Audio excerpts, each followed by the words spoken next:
የተከበራችሁ እግዚአብሔር ቤተሰቦች ሰላምና ጸጋ ከአምላካችን ከእግዚአብሔር ከጌታችን ከኢየሱስ ክርስቶስ ከመንፈስ ቅዱስም ለሁላችሁ ይሁን። ባለፈው ሳምንት የጀመርነውን የአዲስ ኪዳን አገልግሎት የሚለውን ትምህርታችንን ዛሬም እንቀጥላለን። ባለፈው ያልተከታተላችሁ ሰዎች ከዛሬው ትምህርት ጋር ተያያዥነት እንዲኖሩ ለማድረግ ትንሽ ወደ ኋላ ሄጄ አንዳንድ ነጥቦችን ላንሳ። ባለፈው ሳምንት ትምህርታችን አገልግሎት ማለት ምን ማለት ነው የሚለውን ቃል ትርጉም ነው ያየነው እና አገልግሎት እንዴት የሚሰጥበት መነሻ ምክንያት ምን ነበረ የሚሉ ነጥቦችን አይተናል። ከዚያ ቀጥሎ ያየነው ደግሞ የአዲስ ኪዳን አገልግሎት ምን ማለት ነው ምንድነው የሚለውን ለማየት መጀመሪያ አውዶችን ማየት አለብን ብለን የአዲስ ኪዳን አገልግሎት አውድ የእግዚአብሔር መንግስት፣ የመንግስቱ ወንጌል፣ ቤተክርስቲያን ናቸው የሚለውን መነሻ ሐሳብ ይዘን ከዚያ ቀጥሎ ደግሞ የአዲስ ኪዳን የአገልግሎት ባህሪያት ምንድናቸው የሚለውን ነገር ነው ያተኮርነው። ዛሬ ከዚያ የሚቀጥለውን ክፍል ነው የምንነጋገረው። ዛሬ ደግሞ ለየት አድርገን ማለት ጠለቅ ብለን ሶስት ሐሳቦች እናነሳለን። አንዱ አገልግሎት በአዲስ ኪዳን ውስጥ እንዴት ነው የተተረጎመው የሚለውን ነገር ዝርዝር አድርገን እናያለን። ሁለተኛ አገልግሎታችን ራሱ ምንድነው፣ አዲስ ኪዳን ውስጥ ምንድነው የምናገለግለው የሚለውን ሐሳብ እናነሳና አዲስ ኪዳን ውስጥ ያው የሚያነጋግረን አንዱ ሐሳብ አገልጋይ ማን ነው የሚሉትን ሶስት ነጥቦች በማንሳት ዛሬ ያለውን ትምህርታችን እንቀጥላለን። ስለዚህ ባለፈው ሳምንትም እንዳደረግነው አጭር ጸሎት እንጸልይና እንጀምራለን። የተመሰገንክና የተፈራህ አምላካችን እግዚአብሔር ደግሞ ሳምንቱን በሰላም ጠብቀህ ለዚህ ሰዓት ስላደረስከን እናመሰግንሃለን። አሁን ደግሞ በፊትህ ለመሆን ጊዜን የሰጠህን አንተ ነህ፣ ሁኔታን ያመቻቸው አንተ ነህና እግዚአብሔር ሆይ አቤቱ ቅዱስ ቃልን ስንሰማ ትኩረት እንድናረግ እንድናሰላስል የምንሰማው ቃል እግዚአብሔር ሆይ ወደ ውስጣችን እንዲገባ በመንፈስ ቅዱስ አማካኝነት አንተ እንድትተረጉምልን እንለምንሃለን። ጊዜያችንን ባርክልን፣ ወደ እውነትህ አስጠጋን፣ አማኞች አድርገን፣ ታዛዦች አድርገን በኢየሱስ ክርስቶስ ስም ጸለይን፣ አሜን። ቅድም እንዳልኩት አሁን የምናነሳው አዲስ ኪዳን ውስጥ አገልግሎት እንዴት ነው የተተረጎመው የሚለው ነገር በትክክል መገንዘብን ይጠይቃል። እንግዲህ በዘርፉ ጥናት ያደረጉ ሰዎች እንደሚነግሩን አዲስ ኪዳን በተጻፈበት ቋንቋ ስለ አገልግሎት የተጠቀሱ ልዩ ልዩ ቃላቶች አሉ እና ደግሞ መጽሐፍ ቅዱስ ወደኛ አሁን ወደምናነበው ወደ የቋንቋችን ሲተረጎም ደግሞ እነዚህ ሁሉ ቃላቶች ተሰብስበው ቢያንስ በአማርኛው መጽሐፍ ቅዱሳችን በአንድ ቃል ነው የተገለጡትና ሁሉም ቃላቶች አገልግሎት የሚል ቃል ነው ያለውና አገልግሎት ምን ማለት ነው፣ ሐሳቡ ምንድነው የሚለውን ነገር እንድናስብ ያደርጉናል። ስለዚህ እንዲሁ ዝርዝር ጥናት ባይሆንም በአዲስ ኪዳን ውስጥ ያሉት ስለ አገልግሎት የተጠቀሱ ጥቅሶችን ሰብሰብ አድርገን ብንመለከት ሶስት ሐሳቦችን ይነግሩናል። እነሱን እናያለን። ከቃላቶቹ ጀርባ ሶስት ሐሳቦች መኖራቸውን እናያለን። አዋቂዎች ምንድን ነው የሚሉት? የቋንቋ ጥናት ያደረጉ ሰዎች አገልግሎት የሚለው ቃል ከእግዚአብሔርን ከማምለክ ጋር ተያይዟል፣ ሌሎችን ሰዎች ከማገልገል ጋር ተያይዟል። የዲቁና አገልግሎት የምንለው ሰዎችን ከመርዳት ጋር ተያይዟል፣ ከመቅደስ አገልግሎት ጋር ተያይዟል። እነዚህ ነገሮች አዲስ ኪዳን ውስጥ በጣም በስፋት ተገልጸዋል ብለው ይነግሩናል እና አሁን እነዚያን ትርጉሞች ማየቱን እንቀጥላለን። እንደው አንዱ መነሻ የማደርገው የሐዋርያት ሥራ ምዕራፍ 13 ቁጥር 2 ላይ የአንጾኪያ ቤተክርስቲያን ምዕመናን ተሰብስበው ያደረጉትን ነገር ነው የሚነግረን። ምን ይለናል? እነዚህም ጌታን ሲያመልኩና ሲጦሙ መንፈስ ቅዱስ በርናባስንና ሳውልን ለጠራኋቸው ስራ ለዩልኝ አለ ብሎ ይናገራል እና እዚያ ጋር ጌታን ሲያመልኩ የሚለው ቃል አዲስ ኪዳን ውስጥ ስለ አገልግሎት ከተጠቀሱ ቃላቶች አንዱ ነው ይሉናል እና ያኛውን በግሪኩ ቃል አያይዘው ነው የተረጎሙትና አምልኮ የሚል ሐሳብ አለው። እንግዲህ በጌታ ፊት ጊዜ ወስዶ ተንበርክኮ ወይም ቆሞም ሊሆን ይችላል። ግን ጊዜ ወስዶ በጾምና በጸሎት ራስን አዋርዶ የእግዚአብሔርን ምሪት ፈልጎ ሰዎችን በዚያ ምሪት መሰረት ማሰማራት ይሄ አንዱ አገልግሎት መሆኑ ይነግረናል። አገልግሎት ከአምልኮ ጋራ ተገናዝቦ ይታያል ማለት ነው። ወደ ሮሜ ምዕራፍ 15 ቁጥር 27 ደግሞ ከሄድን ይኸው ቃል ወደዋልና የእነርሱም ባለዕዳዎች ናቸው፣ አሕዛብ በእነርሱ መንፈሳዊ ነገርን ተካፋዮች ከሆኑ በሥጋዊ ነገር ደግሞ ያገለግሏቸው ዘንድ ይገባቸዋል የሚል ነገር ጳውሎስ ቅዱሳንን ስለ መርዳት አንስቶ በጻፈው መልእክት ውስጥ አንድ ጭብጥ አድርጎ ይነግረናል። ይሄ እኮ በመንፈሳዊ ነገር ያገለገሉን ሰዎች በሥጋዊ ነገር ብናገለግል ተገቢ ነገር ነው። ይሄ እኮ በቆዩት አሕዛብ መካከል የታወቀ ልማድ ነው፣ ምን ችግር አለው የሚል ሐሳብ አለና ያቺ ያገለግሏቸው ዘንድ ይገባቸዋል የምትለው ሐሳብ እዚህ ውስጥ ሰዎችን ከመርዳት አንጻር ጋር ደግሞ ተያይዞ እናገኛለን። ፊልጵስዩስ ምዕራፍ 1 ቁጥር 30 ላይ ደግሞ የእስረኛውን ጳውሎስን ለማገዝ የፊልጵስዩስ ቤተክርስቲያን የሄደችበትን መንገድ ነው የሚነግረን። በእኔ ዘንድ ካላችሁ አገልግሎት ይላል። አሁን እንግዲህ በእኔ ዘንድ ካላችሁ አገልግሎት ብሎ ይጠቅሰዋል። እናንተ ስለሌላችሁ የጎደለኝን እንዲፈጽም በነፍሱ ተወራርዶ ከጌታ ስራ የተነሳ እስከ ሞት ድረስ ቀርቧል ይልና የአፍሮዲጡን አያችሁ፣ እስረኛውን ጳውሎስን ለመርዳት ቤተክርስቲያን በወሰነች ጊዜ ያንን እስረኛ ሄዶ ለመጠየቅ የቤተክርስቲያን መልእክት ተቀብሎ ለመውሰድና ለማድረስ ወደ እስረኛው መሄድ የወሰነው አፍሮዲጡ ነው እና እሱ ያ እሺ እሄዳለሁ ያለበትን ቤተክርስቲያን የታዘዘበትን ያንን መንገድ ያን ራስ መስጠት መጽሐፉ አገልግሎት ብሎ ይጠራዋል። ራስን መስጠት ተደርጎ ተገልጧል። ዕብራውያን መልእክት ጸሐፊ ደግሞ ከመቅደስ አገልግሎት ጋር አገናኝቶታል። ዕብራውያን ምዕራፍ 8 ቁጥር 6 አሁን ግን በሚሻል ተስፋ ቃል በተመሰረተ በሚሻል ኪዳን ደግሞ መካከለኛ እንደሚሆን በዚያ ልክ እጅግ የሚሻል አገልግሎት አግኝቷል የሚል ቃል ደግሞ ይነግራል። የበለጠ አገልግሎት የክርስቶስ አገልግሎት ከሁሉ የበለጠ አገልግሎት ነው እና ያን ደግሞ የክርስቶስን ራስ መስጠትን መነሻ አድርጎ ይነግረናል። ጳውሎስ ደግሞ የሚወዳቸውን ምዕመናን ያገለገለበትን አገልግሎት እንግዲህ ትምህርቱም፣ ጸሎቱም፣ ምክሩም፣ ተግሳጹንም ሁሉ ሰብስቦ እንደዚህ ብሎ ጽፏል። ፊልጵስዩስ ምዕራፍ 1 ቁጥር 27 ነገር ግን በእምነታቸው መስዋዕት እና አገልግሎት ተጨምሬ ሕይወቴ እንኳን ቢፈስ ደስ ብሎኛል፣ ከሁላችሁ ጋር አብሬ ደስ ብሎኛል ይላል። ነገር ግን በእምነታችሁ መስዋዕትና አገልግሎት ተጨምሬ እናንተ ሕይወት ውስጥ የሰራሁት ነገር አለ፣ እሱ እንኳ ተጨማሪ ሕይወት የሚያስከፍለኝ ቢሆን ተጨምሬ ለእናንተ ሕይወቴን መስዋዕት አድርጌ ብሰጥ ደስ ይለኛል ብሏልና ራስን መስዋዕት አድርጎ እስከ መስጠት ድረስ ያለውን ሐሳብ ደግሞ ያመለክተናል። እንግዲህ እነዚህን ሁሉ ሰብስበን ካየን አገልግሎት በአዲስ ኪዳን ምንድን ነው ስንል ከአምልኮ ጋር ተያይዘዋል፣ ሰዎችን ከመርዳት ጋር ተያይዘዋል፣ ራስን መስዋዕት አድርጎ ስለመስጠት ጋር ተያይዘዋል፣ የእግዚአብሔር መንግስት ወንጌል ለአማኞች ከማስተማር ጋራ ከማካፈል ጋራ እነሱን ከማብቃት ጋራ ተገናኝቶ እናየዋለን ማለት ነው።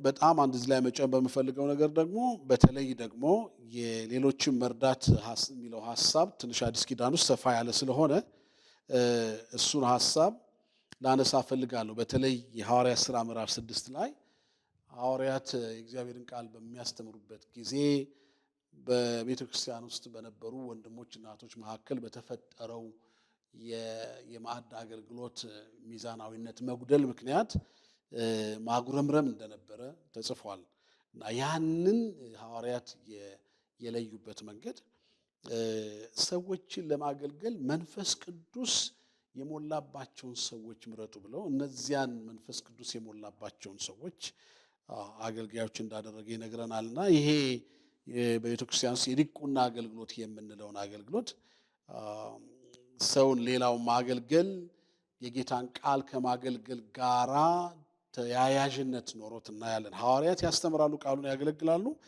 በዚህ ደግሞ እነዚያ የሚገለገሉትን ሰዎች ደግሞ በሚዛናዊነት ማገልገል ሌላው አገልግሎት መሆኑን የሐዋርያት ሥራ ምዕራፍ 6 ቁጥር 4 ላይ ደግሞ እናያለን ማለት ነው።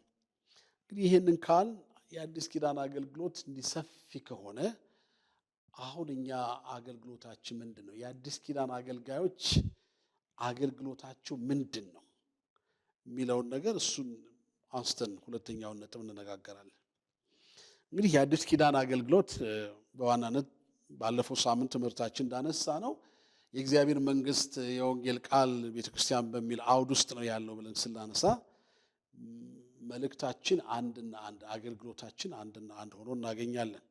እሱም ወንጌል እግዚአብሔር ለሰው ልጆች ሁሉ የመዳን ምክንያት አድርጎ የሰጠው መተኪያ የሌለው ስጦታ ስለሆነ እሱን መመስከር፣ እሱን ማወጅ፣ እሱን መስበክ፣ እሱን ማስተማር፣ በእርሱም በወንጌል መጸለይ፣ በወንጌል መምከር፣ በወንጌል ማቅናት፣ በወንጌል መፈወስ ወዘተርፈ ይህ ኃላፊነት ተሰጥቶናል። አገልግሎታችን ምንድን ነው ሲባል ወንጌል ነው። መነሻው ወንጌል ነው ማለት ነው።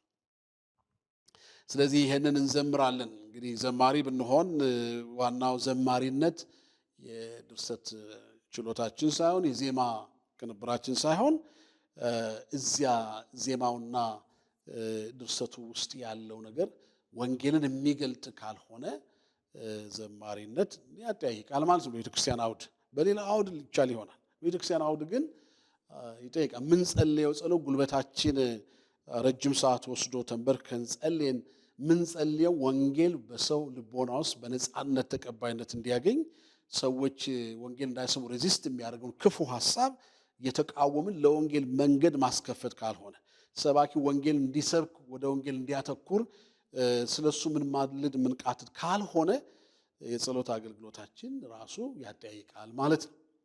የኛ አገልግሎት አንድና አንድ ነው። ስለዚህ ከሱ መነሻ እናደርጋለን ማለት ነው። ቤተክርስቲያን በምድር ላይ የተቋቋመችበት ምክንያት ጌታን ለማምለክ ነው። አገልግሎቷ ማምለክ ነው። ቤተክርስቲያንም ቢሆን ጌታን ማምለክ ነው። ስታመልክ ቃሉን መሰረት አድርጋ ነው። ስታመልክ ቃሉ እንዲሰበክ ነው። ስታመልክ ቃሉ የሕዝቦችን ልቦና ውስጥ ገብቶ የእግዚአብሔር ልጆች ሆነው ደቀ መዛሙርት ሆነው መንግስቱን እንዲወርሱ ነው። የቤተክርስቲያን አገልግሎት የምንለው ወንጌል ነው። ቁልፉ ወንጌል ነው ማለት ነው። ከዚሁ ጋር አያይዘን ቤተክርስቲያን አገልግሎቷ ምንድን ነው? ወንጌል ነው እና በወንጌል ለዓለም ብርሃንና ጨው ሆኖ ማገልገል ነው። ይሄ በጣም ግልጽ ነው። በወንጌል የዓለም ብርሃንና ጨው ሆኖ ማገልገል ነው። ይህንን ከማቴዎስ 5 ላይ እናገኛለን። ቤተክርስቲያን አገልግሎቷ ምንድን ነው? ወንጌልን ሰብካ፣ አስተምራ፣ ጸልያ፣ መክራ መጨረሻ ላይ ሰው የእግዚአብሔር የክርስቶስ ደቀ መዝሙር ሆኖ ማየት ነው። ግዛት ማስፋፋት አይደለም። ንብረት ሀብት ማካበት አይደለም። ክብርና ዝናን በዓለም ላይ ማግኘት አይደለም። ተጽዕኖ ያላት ቤተክርስቲያን ተቋም መሆን ብቻ አይደለም። ግን በዚህ ሁሉ አቅም ውስጥ ሆኖ ሰው የክርስቶስ ደቀ መዝሙር ሆኖ እንዲገኝ ማድረግ ነው አገልግሎቷ። ስለዚህ ደቀ መዝሙርነትን የማናይበት ደቀ መዝሙርነት የማናደርስበት አገልግሎት የለንም ማለት ነው። ስለዚህ ይህንን ለማድረግ መጽሐፍ ቅዱስ የሚነግረን ነገር አለ። እንደው ዘርዘር እናድርገው ካልን አገልግሎታችን ምንድን ነው ካል የመንግስቱን የምስራች ቃል ማወጅ ማስተማር ነው ብያለሁ። የማቴዎስ ወንጌል ምዕራፍ 28 ቁጥር 19 እስከ 20 ሂዱና ይልና ደቀ መዛሙርቴ አድርጓቸው፣ ሂዱና ደቀ መዛሙርቴ አድርጓቸው ብሎ አገልግሎታችን እሱ መሆኑን ይነግረናል። ደቀ መዝሙር ማድረግ መሆኑን ይነግረናል። አገልግሎታችን ምንድን ነው ካል መሄድ ብቻም ሳይሆን አብሮ እንደሚሰበሰብ በእግዚአብሔር ፊት እግዚአብሔር አብሮ እንደሚያመልክ ኮሚዩኒቲ ደግሞ ካየን ራሳችን ቤተክርስቲያን ማለት በክርስቶስ ስም ምክንያት የክርስቶስን ቃል ለመስማት የሚሰበሰብ ሰዎች ነን ማለት ነው። እንደሱ ከሆነ በእኛ ውስጥ ደግሞ ምንድነው አገልግሎት? ያኛ ወጥቶ ማገልገል ነው፣ ደቀ መዛሙር ማድረግ ነው። በእኛ ውስጥ ደግሞ ምንድነው አገልግሎት ካል የሐዋርያት ሥራ ምዕራፍ 2 ቁጥር 41 እስከ 44 እንዳለው ቃሉን መማር፣ መጸለይ፣ ህብረት ማድረግ፣ ቅዱሳት ምስጢራትን መካፈል፣ ቅዱሳንም በሚያስፈልጋቸው መርዳት ማለት ነው፣ እኛ ውስጥ ማለት ነው። ስለዚህ አምልኮና ማህበራዊ ተራድኦ የኛ ህይወት ነው ማለት ነው። እናመልካለን፣ እርስ በርስም እንረዳዳለን፣ እንተጋገዛለን፣ እንሸካከማለን። ይሄንን ከጥንቷ ቤተክርስቲያን አገልግሎት ተምረናል ማለት ነው። ስለዚህ አገልግሎታችን ምንድነው? ማምለክም መረዳዳትም መተጋገዝም ነው። ከዚሁ ጋር ተያይዞ ቅድም እንዳልኩት ደቀ መዛሙርትን ሰዎችን ለአገልግሎት ማብቃት ነው። አብሮ ማምለክ፣ አብሮ መጸለይ፣ እርስ በርስ መረዳዳት ሆኖ ደቀ መዛሙርት ሆኖ መቆየት ብቻም ሳይሆን እንደገና ሰዎችን የአገልግሎት ተረካቢ እንዲሆኑ በዚያ ደረጃ ማብቃት ነው። ይህንን ከኤፌሶን ምዕራፍ 4 ከቁጥር 11 እስከ 17 እናገኛለን። ሌሎችን ለአገልግሎት ማብቃት የኛ የቤተ ክርስቲያን አገልግሎት ሆኖ እናየዋለን። አዲስ ኪዳን የሚነግረን ይሄንን ሐሳብ ነው ማለት ነው።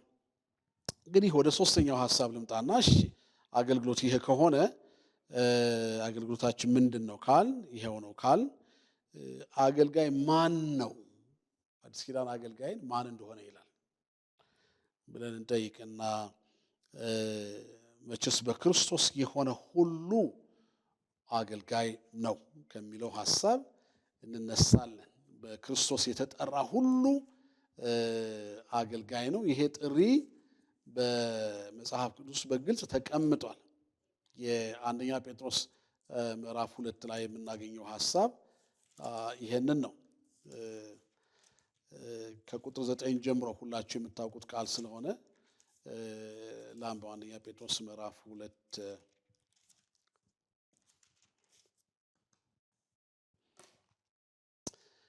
እናንተ ግን ከጨለማ ወደሚደነቅ ብርሃኑ የጠራችሁን የእርሱን በጎነት እንድትነግሩ የተመረጠ ትውልድ፣ የንጉሥ ካህናት፣ ቅዱስ ሕዝብ፣ ለእርሱ የተለየ ወገን ናችሁ። እናንተ ቀድሞ ወገን አልነበራችሁም፣ አሁን ግን የእግዚአብሔር ወገን ናችሁ። እናንተ ምሕረት ያገኛችሁ አልነበራችሁም፣ አሁን ግን ምሕረትን አግኝታችኋል ብሎ ይናገራል ጴጥሮስ። ዋናው እግዚአብሔር እናንተን ከጨለማ ወደሚደነቅ ብርሃኑ የጠራችሁ ሌላ ሳይሆን የእሱን በጎነት እንድትነግሩ ነው ስላለ የኛ አገልጋይ ማን ነው ስንል የእግዚአብሔር በጎነት የደረሰው እና የእግዚአብሔርን በጎነት የሚናገር ሁሉ ነው ብለን ልንወስደው እንችላለን። ደግሞም እንደሱ ነው። ግን ደግሞ መጽሐፍ ቅዱስ የሚነግረን ነገር አለ። አገልጋይ ደግሞ በአዲስ ኪዳን ክርስቶስ ለተለየ ተልእኮ የሚጠራቸው ሰዎች መኖራቸውን ደግሞ ይነግረናል። ሁላችንም ተጠርተናል። ግን አንዳንዶቻችን ደግሞ ኤክሴፕሽናል በሆነ መንገድ ለተለየ አገልግሎት የተጠራንበትን ነገር ይነግረናል። እንግዲህ አገልጋይ ማን ነው ካል በክርስቶስ አምኖ የዳነ ሁሉ አገልጋይ ነው። አንድ ደግሞ በእግዚአብሔር የተመረጠና የተጠራ ለልዩ አገልግሎት የተጠራ ሰው አለ ብለን እናስባለን። ይህም በሁለት መንገድ እናየዋለን። ቅድም እንዳልኳችሁ ከጌታ ጋር የሆነና እሱ የሚልከው ሰው መሆኑን እንረዳለን። ለምሳሌ ማርቆስ ምዕራፍ 1 ቁጥር 14 እና 15 ላይ እንደምናየው በገሊላ ባህር አጠገብ ሲያልፍ ስምዖን ወንድሙን እንድርያስን መረባቸውን ወደ ባህር ሲጥሉ አየ። አሳ አጥማጆች ነበሩና ኢየሱስም በኋላዬ ኑና ሰው አጥማጆች እንድትሆኑ አደርጋችኋለሁ አላቸው። ወዲያውም መረባቸውን ትተው ተከተሉት ይላል እና ዕለታዊ ኑሯቸውን የሚኖሩ ሰዎች ጋር ጌታ መጣና አብሯቸው ጊዜ ወሰደ እና አሁን ደግሞ ኑ ወደ ሌላ የህይወት አቅጣጫ አገልግሎት አቅጣጫ አሳያችኋለሁ፣ መራችኋለሁ አላቸው ይልና የእሱ ደቀ መዛሙርት ሆነው እንዳገለገሉት ደግሞ መጽሐፍ ቅዱስ ይነግረናል። እንግዲህ ይሄ አገልጋይ ማን ነው? ከጌታ ጋር የሆነና እሱ የሚልከው ሰው አገልጋይ ነው ብለን እንወስዳለን ማለት ነው። በዮሐንስ ወንጌል ምዕራፍ 12 ቁጥር 27 ላይ አንድ በጣም የምወደው ቃል አለኝ። እንዲህ ይላል፣ የሚያገለግለኝ ቢኖር ይከተለኝ። ስምዖን ወንድሙንም የሚያገለግለኝ ቢኖር ይከተለኝ፣ እኔም ባለሁበት አገልጋይ ደግሞ በዚያ ይሆናል፣ የሚያገለግለኝንም ቢኖር አብ ያከብረዋል ብሎ ጌታችን ኢየሱስ ክርስቶስ ግልጽ አድርጎ ይናገራል። የሚያገለግለኝ ቢኖር ይከተለኝ። አገልጋይ ማን ነው ስንል ጌታ የጠራው እና ከጌታ ጋር አብሮ የሆነ ጌታ የሾመው ሰው ነው ብለን እንወስዳለን። እንግዲህ ይህንን ስናስብ በየአብያተ ክርስቲያናቱ የአገልግሎት አተረጓጎምና አስተምህሮ ልዩ ልዩ እንደሆነ እናውቃለን። ግን አትሊስት መጽሐፍ ቅዱሳዊ የሆነውን ነገር እናንሳ ከተባለ ለየትኛው አገልግሎት ነው ጌታ ሰዎችን የለየው ብለን ስናስብ መቼም የአዲስ ኪዳን አገልግሎትና አገልጋዮች ብዙ አይነት ናቸው። ኤፌሶን ምዕራፍ 4 እንደሚነግረን፣ የሐዋርያት ሥራ ምዕራፍ 2 እንደሚነግረን፣ ምዕራፍ 20 እንደሚነግረን ብዙ ሐሳቦችን ማንሳት ይቻላል። መጋቢ፣ ሽማግሌ፣ ነቢይ፣ ዲያቆን፣ አስተማሪ፣ ወንጌላዊ እያለ ይቀጥላል ማለት ነው። እነዚህ ሁሉ እግዚአብሔር ከጠራቸው ወደ ራሱ ካቀረባቸው ከልጆቹ መካከል ለተለየ ኃላፊነት የጠራቸው ሰዎች አሉ። ይሄ እንግዲህ ሌላ የስታተስ ልዩነት፣ የደረጃ ልዩነት፣ የክብር ልዩነት፣ የእውቀት ልዩነት መሰረት ያደረገ ሳይሆን እግዚአብሔር አንዳንዱን ሰው ለተለየ ዓላማ የሚፈልግበት ይዘት እና ጥሪ እንዳለው ይህንን ያሳየናል ማለት ነው። እሱን ካነሳው በኋላ እንዲሁ ማጠቃለያ ላይ አንድ ነገር ሳልናገር ባልቋጭ ጥሩ ነው ብዬ አስባለሁ። እንግዲህ አገልጋይ ማን ነው ብለን ይሄን ሁሉ ካሰብን እንግዲህ እንደ ግለሰብ እኛ ደግሞ እንደ ግለሰብ አማኝ ማሰብ ያለብን ነገር አለ።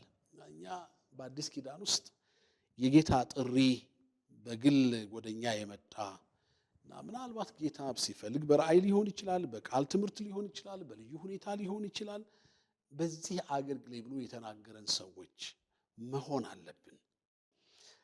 ሁለተኛ የተጠራንበትን የአገልግሎት መስመር የሚገልጥልን ጸጋ ስጦታዎችን ማወቅ አለብን።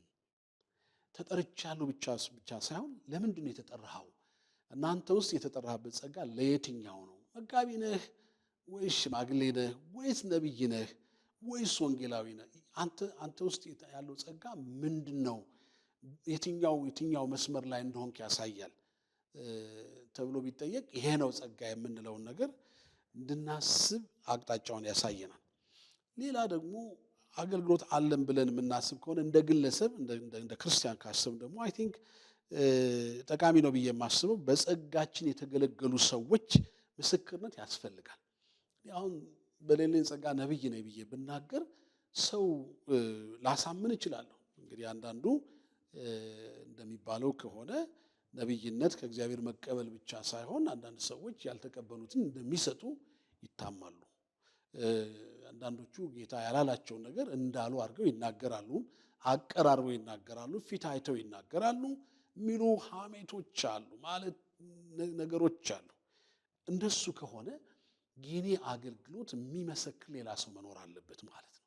መጠራቴን የጸጋ ስጦታው ለእኔ እንደተሰጠ በዚህ ደግሞ እግዚአብሔር በእርግጥ በእኔ ሕይወት እየሰራ እንደሆነ የተገለገሉ ሰዎች ሊመሰክሩልኝ ይገባል የሚለው ነገር እንድናስብ ያስፈልጋል። ሌላው ማስበው የአዲስ ኪዳን አገልግሎት መቼስ ጸጋችን ከእግዚአብሔር ቢሆንም ቤተ ክርስቲያን ደግሞ ታጸድቃለች። ወንድሞችና እህቶች ይመሰክራሉ።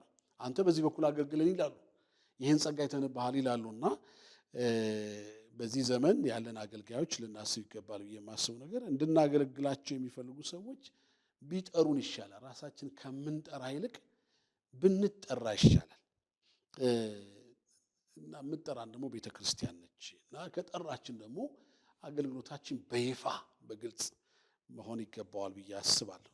እንግዲህ የተከበራችሁ የእግዚአብሔር ቤተሰቦች ዛሬ ያነሳነው ነገር 3 ነገር ነው። አንደኛው ነገር አገልግሎት ምን ማለት ነው በአዲስ ኪዳን ውስጥ ብለን ከአምልኮ ጋር ይያያዛል፣ ሌሎችን ሰዎች ከመርዳት ጋር ይያያዛል፣ ራስን መስዋዕት አድርጎ ከመስጠት ጋር ይያያዛል፣ የእግዚአብሔርን ቃል ከማስተማር ጋር ይያያዛል።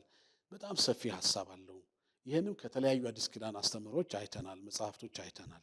ሁለተኛ ደግሞ አገልግሎታችን ምንድን ነው ስንል የእግዚአብሔርን ቃል መስበክ፣ ደቀ መዝሙር ማድረግ፣ ማምለክ፣ መረዳዳት ነው ብለናል። ይህን ለማድረግ ደግሞ ሶስተኛ ያነሳነው ሐሳብ እግዚአብሔር አገልጋዮች እንድንሆን ጠርቶናል የሚለውን ነገር አንስተናል። ስለዚህ አገልግሎታችንና ጥሪያችን እንደ ሐሳቡ እንደ ፈቃዱ እንዲሆን እግዚአብሔር እንዲያግዘን ሁልጊዜም ጥንቃቄ እንድናደርግ በጌታ ፍቅር አደራ እላለሁ። ጌታ ይባርካችሁ።